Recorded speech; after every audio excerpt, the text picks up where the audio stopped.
Welcome to STV. నా పేరు శ్రావ్య. బులెటిన్లో అప్డేట్స్ చూద్దాం. వైకుంఠ ఏకాదశి సందర్భంగా హైదరాబాద్లోని తిరుమల తిరుపతి దేవస్థానం ఆలయంలో భక్తులకు సజావుగా దర్శనం కల్పించడానికి విస్తృతమైన ఏర్పాట్లు చేపట్టింది. హిమాయత్ నగర్, జూబ్లీహిల్స్ లోని టీటీడీ ఆధ్వర్యంలో నడిచే బాలాజీ ఆలయాలలో వైకుంఠ ద్వార దర్శనం కల్పించేందుకు ఏర్పాట్లు చేపట్టారు.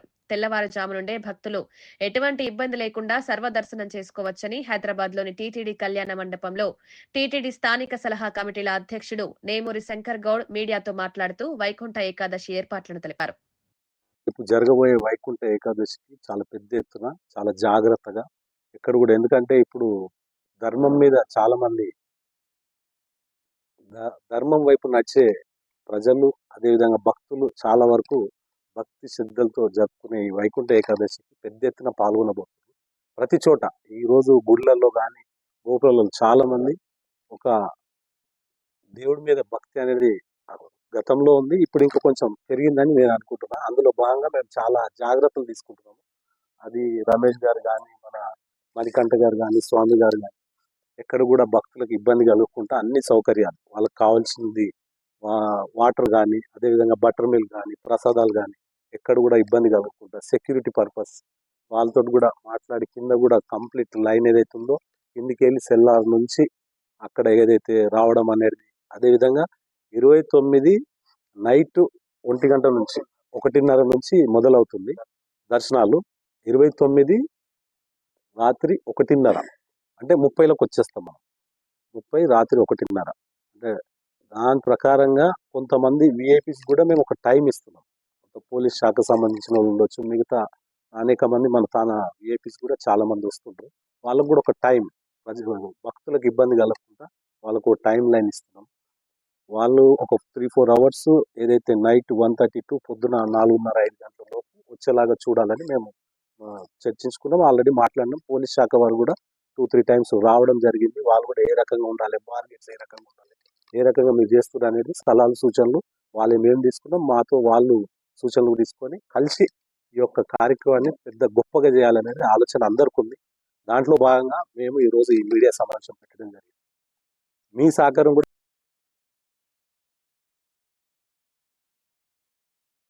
మాకు కావాలి. ఎక్కడన్నా చిన్న లోటుపాట్లు ఉన్నా మీరు కూడా మాకు సలహాలు సూచనలు ఇవ్వచ్చు. ఎందుకంటే మీరు కూడా అనేక ఈ ప్రతి సంవత్సరం జరిగే ప్రోగ్రామ్స్ చూస్తుంటారు. మీరు వైకుంఠ ఏకాదశి ఇంకేదన్నా ఉన్నా కానీ మీరు కూడా సూచనలు చేయొచ్చు.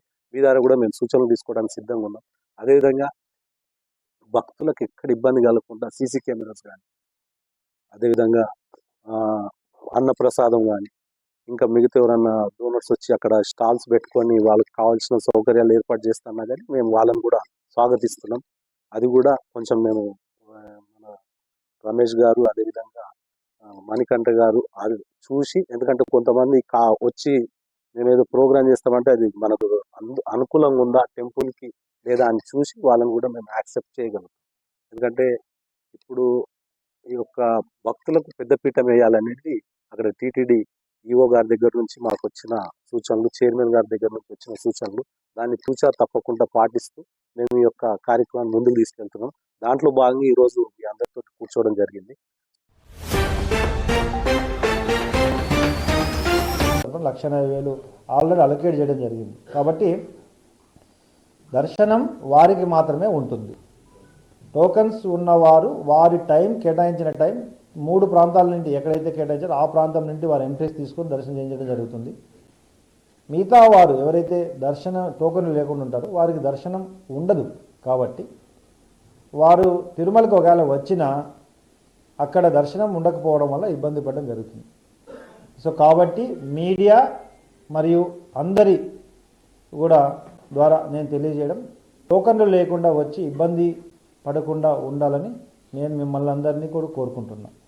అదేవిధంగా 2వ తారీఖు నుండి 1వ తారీఖు 2వ తారీఖు నుండి రెగ్యులర్గా 8వ తారీఖు వరకు వైకుంఠ ద్వార దర్శనం ఉంటుంది. కాబట్టి దానికి అనుగుణంగా ఆ రోజుల్లో ఫర్దర్ దర్శనానికి మీరు ప్లాన్ చేసుకోవచ్చు తప్పకుండా.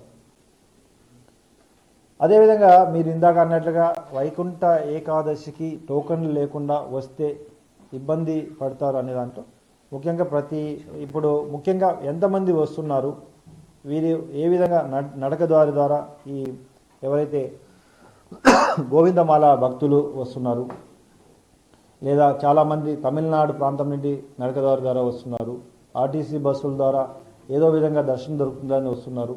వీరందరినీ దృష్టిలో ఉంచుకొని అటు తమిళనాడు వెల్లూరు, తర్వాత తిరువన్నామలై,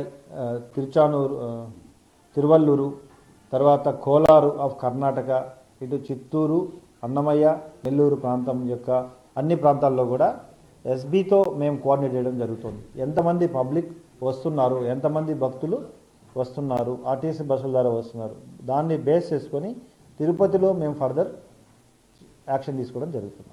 వాటికి గైడ్ చేయడం, ట్రాఫిక్ని నియంత్రించడం, పార్కింగ్స్ ప్రాపర్గా పెట్టుకోవడం, ఇదంతా కూడా. అంతేకాకుండా మన స్టేట్ బార్డర్, మన డిస్ట్రిక్ట్ బార్డర్స్ ముఖ్యంగా అటు పుత్తూరు, ఇటు చంద్రగిరి ప్రాంతంలో ముఖ్యంగా అప్లాయకుంట ఏరియాలో కూడా సెపరేట్ చెక్ పోస్టులు పెట్టి అక్కడ ఈ ఎవరైతే భక్తులు నడుచుకుంటూ వస్తున్నారో వారిని గైడ్ చేయడం, ముఖ్యంగా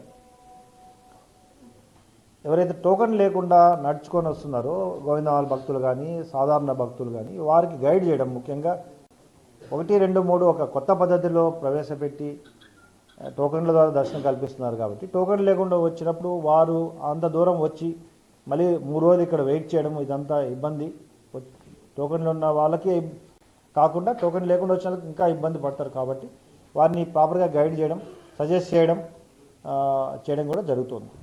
సో బేస్డ్ ఆన్ ఓవరాల్గా బార్డర్లో ఎంతమంది వస్తున్నారు, ఇతర రాష్ట్రాల నుండి ఎంతమంది వస్తున్నారు అనే దాన్ని తీసుకొని తిరుపతిలో అటు అలిపిరి, శ్రీవారిమెట్లు, అలిపిరి పాదాలు, బస్టాండు, రైల్వే స్టేషను, తర్వాత లింక్ బస్టాండు, గరుడ సర్కిల్, నంది సర్కిల్, ఈ ప్రాంతంలో పూర్తిగా బందోబస్తును ఏర్పాటు చేసుకుంటూ సజెస్ట్ చేయడం వచ్చే భక్తులకు.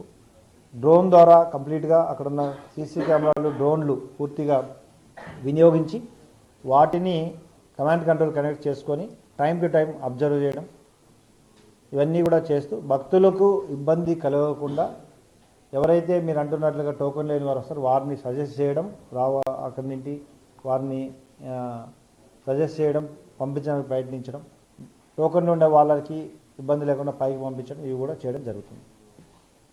తిరుమలలో కూడా 3 ప్రాంతాలు ఏవైతే ఉన్నాయో కృష్ణ తేజ, తర్వాత ఏటీజీహెచ్, శిలాతోరణం ప్రాంతాల్లో కూడా పూర్తిగా భక్తులు ఇబ్బంది కలగకుండా రావడానికి జిగ్జాగ్ లైనింగ్స్, కంపార్ట్మెంట్స్ ఫామ్ చేసి ఒక్కొక్క కంపార్ట్మెంట్లో 200 మంది వరకు మాత్రమే తీసుకొని అక్కడి నుంచి టోకన్స్ ఉన్నాయో లేదో చెక్ చేసి తీసుకోవడం జరుగుతుంది.